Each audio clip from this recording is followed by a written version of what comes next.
UP board परीक्षा 2021 के लिए।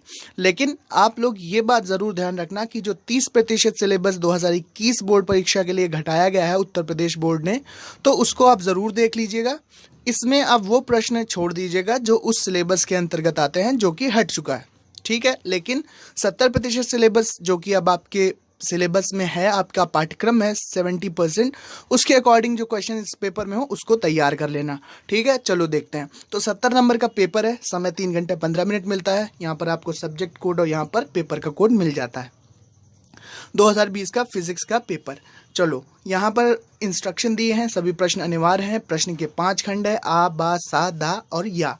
आ में बहुविकल्पी हैं, फिर अति लघु होंगे, फिर क्या होंगे, लघु उत्तरीय होंगे, फिर विस्तृत उत्तरीय प्रश्न होंगे। इस तरह से इस पेपर की पूरी सेटिंग है। तो सबसे पहले हम यहाँ पर आप देख पा रहे होंगे कि इंस्ट्रक्शन आप पढ़ पाएंगे। सभी निर्देशों का आप सही से एक बार, जब आप एग्ज़ाम हॉल में बैठे हों तो एक बार अच्छे से निर्देश को ज़रूर पढ़ लेना, ठीक। तो यहाँ पर सबसे पहला, यहाँ पर सेक्शन 1 खंड आ स्टार्ट होता है, जो कि है बहुविकल्पीय प्रश्न। तो यहाँ पर विद्युत विभव का मात्रक पूछा गया है। दोस्तों यहाँ पर हम आपको केवल पेपर दिखा पाएंगे, इसका सॉल्यूशन हम अलग वीडियो में बनाएंगे। आप ज़्यादा से ज़्यादा कमेंट कीजिए कि आपको इस पे पूरे पेपर का सॉल्यूशन चाहिए, तो हम आपको सॉल्यूशन भी प्रोवाइड करेंगे, ठीक है। तो ये सेक्शन ए विद्युत विभव का मात्रक पूछा गया, जो भी इसका सही विकल्प हो आपको चुन कर लिखना है।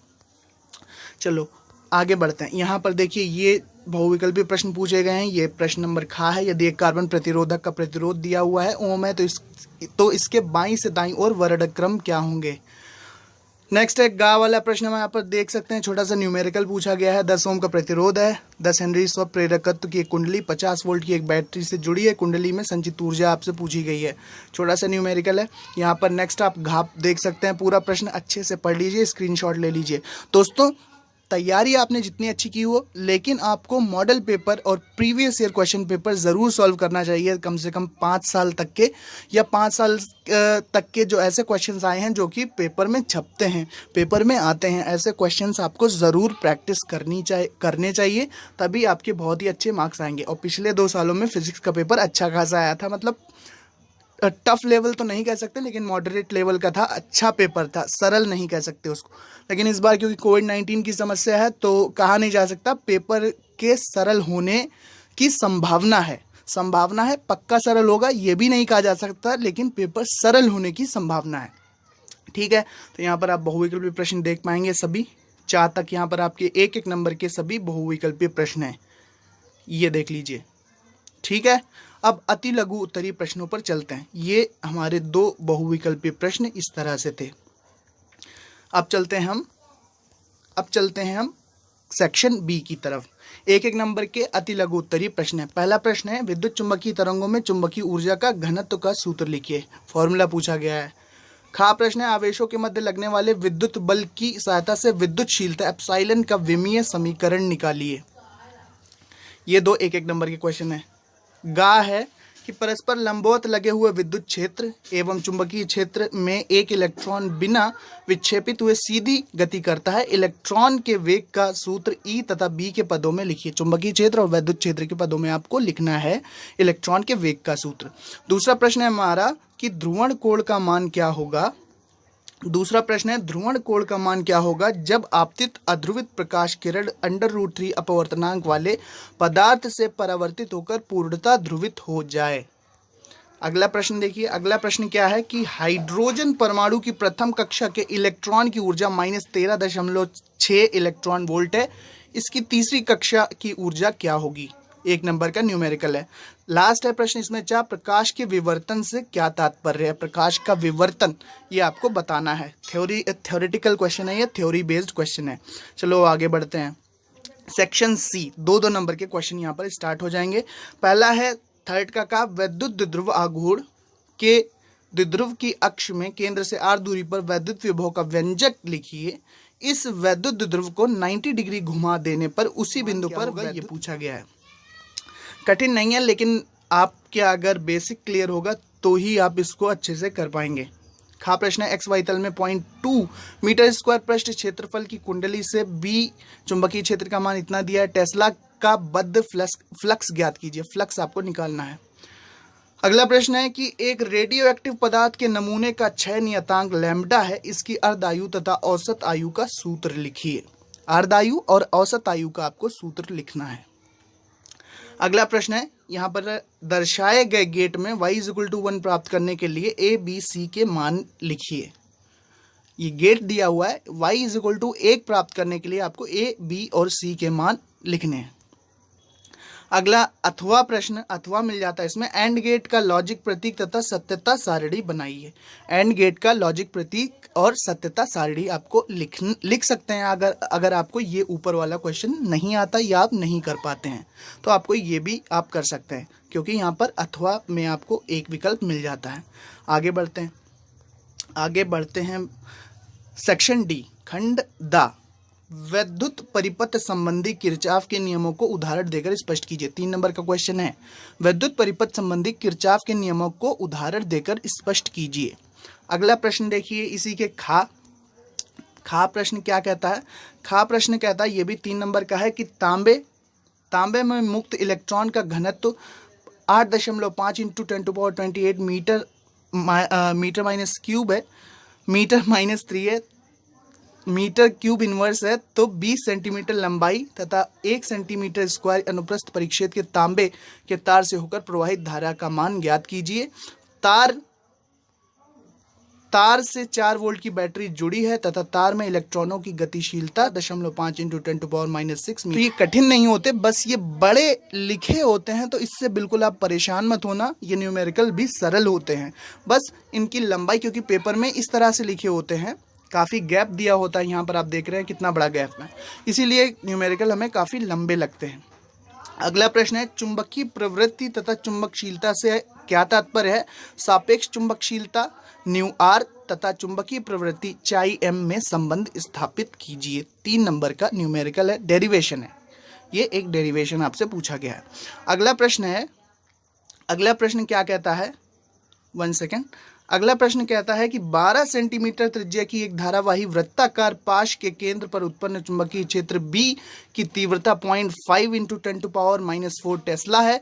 इसके केंद्र से 5 सेंटीमीटर दूर अक्ष में स्थित बिंदु पर इस पाश के लिए चुंबकीय क्षेत्र की तीव्रता ज्ञात कीजिए। ये आपसे पूछा गया है। अब देखते हैं आगे के प्रश्न, देख लेते हैं। अगला प्रश्न है, इसमें 3 मार्क्स का प्रश्न क्या पूछा गया है कि x दिशा में गतिशील विद्युत चुम्बकीय तरंग का विद्युत क्षेत्र दिया हुआ है, यहाँ पर समीकरण, विद्युत क्षेत्र का समीकरण दिया हुआ है, से प्रदर्शित है। एक इलेक्ट्रॉन के y दिशा में 2 × 10⁻7 मीटर सेकेंड इनवर्स की चाल से गति करने पर इलेक्ट्रॉन पर लगने वाले अधिकतम विद्युत बल एवं अधिकतम चुंबकीय बल का मान ज्ञात कीजिए। ये पूछा गया है आपसे। नेक्स्ट प्रश्न देखते हैं। नेक्स्ट प्रश्न है कि इसे 1.6 अपवर्तनांक वाले द्रव में रखे जाने पर लेंस की फोकस दूरी एवं प्रकृति बताइए। 3 नंबर का न्यूमेरिकल है ये। अगला प्रश्न है कि अगला प्रश्न क्या कहता है। अगला प्रश्न कहता है कि किसी प्रिज्म के लिए उसके पदार्थ के अपवर्तनांक का व्यंजक न्यूनतम विचलन की स्थिति में ज्ञात कीजिए। डेरिवेशन है 3 नंबर में। अगला प्रश्न देखिए कि किसी धातु पृष्ठ के निरोधी विभव का परिवर्तन आपतित विकिरण की आवृत्ति के साथ ग्राफ में दर्शाइए। देहली आवृत्ति की परिभाषा दीजिए। इस ग्राफ से प्लैंक नियतांक ज्ञात कीजिए। अथवा अगर आपको ये नहीं आता तो आपको ये ऑप्शन मिलता है कि 5000 एंगस्ट्रॉम तरंग दैर्ध्य का प्रकाश देने वाले 40 वाट के एक वर्णी प्रकाश स्रोत से प्रति सेकंड उत्सर्जित होने वाले फोटोनों की संख्या की गणना कीजिए। 3 नंबर में। अगला प्रश्न है कि सूर्य में हाइड्रोजन नाभिकों के संलयन की अभिक्रिया लिखिए। सूर्य में 1 किलोग्राम हाइड्रोजन के संलयन से मुक्त ऊर्जा की गणना मिली वोल्ट में कीजिए। यहाँ पर ये इलेक्ट्रॉन वोल्ट दिया है, तो माइक्रो इलेक्ट्रॉन वोल्ट या मिली इलेक्ट्रॉन वोल्ट जो कुछ भी हो इसको आप चेक कर लीजिएगा, ध्यान नहीं आ पा रहा है मुझको। तो ये 3 नंबर में क्वेश्चन है। यहाँ पर है अड़ा प्रश्न है कि हाइड्रोजन स्पेक्ट्रम की लाइमन तथा बामर श्रेणी की प्रथम रेखाओं की तरंग दैर्ध्य के व्यंजक। फिर से देख सकते हैं आप, ध्यान से पढ़ना है इसको क्योंकि ये नेक्स्ट पेज पे है। हाइड्रोजन स्पेक्ट्रम की लाइमन तथा बामर श्रेणी की प्रथम रेखाओं की तरंग दैर्ध्य के व्यंजक रिडबर्ग नियतांक के पदों में लिखिए। लाइमन तथा बामर श्रेणी की दीर्घतम तरंग दैर्ध्य का अनुपात ज्ञात कीजिए। 3 नंबर का क्वेश्चन है ये। अगला है हमारा कि एक समांतर प्लेट संधारित्र की धारिता का सूत्र स्थापित कीजिए। एक समांतर प्लेट संधारित्र की धारिता का सूत्र स्थापित कीजिए। डेरिवेशन आपसे पूछा जा रहा है। नेक्स्ट है हमारा, इसी में है कि 100 पाई एफ का समांतर प्लेट संधारित्र 400 वोल्ट तक आवेशित है, क्या परिवर्तन होगा? 5 नंबर में ये पूरा आपका क्वेश्चन है। नेक्स्ट है हमारा, अथवा आप कर सकते हैं, अगर आपको ऊपर वाला प्रश्न नहीं आता तो आप ये कर सकते हैं कि गॉस की प्रमेय लिख सकते हैं। अनंत विस्तार की समतल आवेशित चालक चादर के निकट विद्युत क्षेत्र की तीव्रता का व्यंजक प्राप्त कीजिए। एक खोखले बेलन के भीतर क्यू कूलाम आवेश स्थित है। यदि बेलन के वक्रीय पृष्ठ से 5 वोल्ट मीटर वैद्युत फ्लक्स संबंधित हो तो बेलन के किसी एक समतल पृष्ठ से कितना वैद्युत फ्लक्स होगा? ये आपसे पूछा गया है। चलो नेक्स्ट देख लेते हैं हम। 7वां प्रश्न स्टार्ट होता है। 7वां प्रश्न कहता है कि अन्योन्य प्रेरकत्व की परिभाषा दीजिए। उसके बाद इसी क्वेश्चन में है कि 2 समकक्ष परिनालिकाओं के बीच अन्योन्य प्रेरकत्व का व्यंजक प्राप्त कीजिए। समीपरखी कुंडलियों के एक युग्म यानी एक जोड़े का अन्योन्य प्रेरकत्व 1.5 हेनरी है।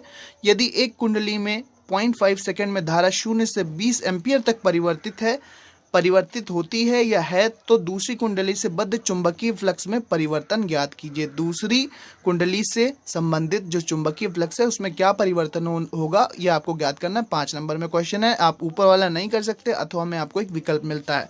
क्या मिलता है देख सकते हैं आप, कि श्रेणी अनुनादी परिपथ में आवृत्ति परिवर्तन तथा धारा परिवर्तन का वक्र दर्शाइए।